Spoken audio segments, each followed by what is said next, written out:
UEFA champions league বিজয়ী পিএসজিকে উড়িয়ে দিয়ে ফিফা ক্লাব বিশ্বকাপ জিতেছিল চেলসি।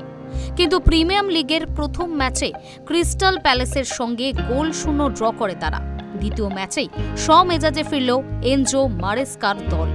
ওয়েস্ট হ্যামকে তাদেরই ঘরের মাঠে 5 গোল পুরল চেলসি। খেলার ফলাফল তাদের পক্ষে 5-1। ওয়েস্ট হ্যাম বনাম চেলসি মানেই লন্ডন ডার্বি, যা সাধারণত হাড্ডাহাড্ডি হয়ে থাকে। হ্যামারদের কোচ আবার গ্রাহাম পটার, যাকে এই মুহূর্তে ইউরোপের অন্যতম সেরা মনে করা হয়। কিন্তু এদিন চোখের সামনে নিজের দলকে ধরাশায়ী হতে দেখলেন পটার।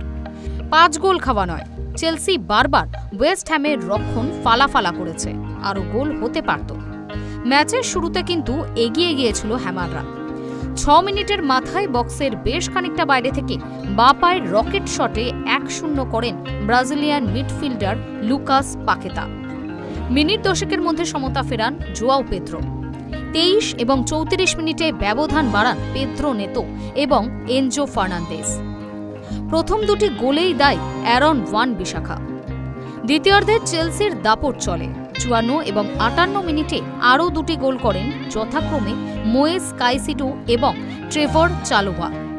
শেষের দিকে ওয়েস্ট হ্যাম আক্রমণ বাড়ায়, কয়েকটা গোলের সুযোগও তৈরি হয়, কিন্তু গোল হয়নি। এই পরাজয়ের ফলে তারা পটারের সাথে আলোচনায় মুখোমুখি হচ্ছে ওয়েস্ট হ্যাম এবং পয়েন্ট তালিকার তলানিতে রয়েছে তারা।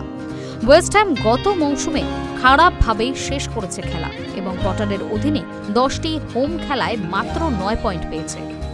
পামারের অনুপস্থিতি সত্ত্বেও চেলসি দৃঢ়তা প্রদর্শন করেছে। জোয়াও পেদ্রো তার সেন্টার পজিশনের সাথে ভালোভাবে মানিয়ে নেন। ক্রিস্টাল প্যালেসের সাথে ড্র করার পর চেলসির বর্তমান 4 পয়েন্ট রয়েছে। এদিকে গত মরশুমে হতাশাজনক শেষের পর ওয়েস্ট হ্যামের জরুরিভাবে উন্নতি করা দরকার বলে মনে করছে দলের সমর্থকেরা।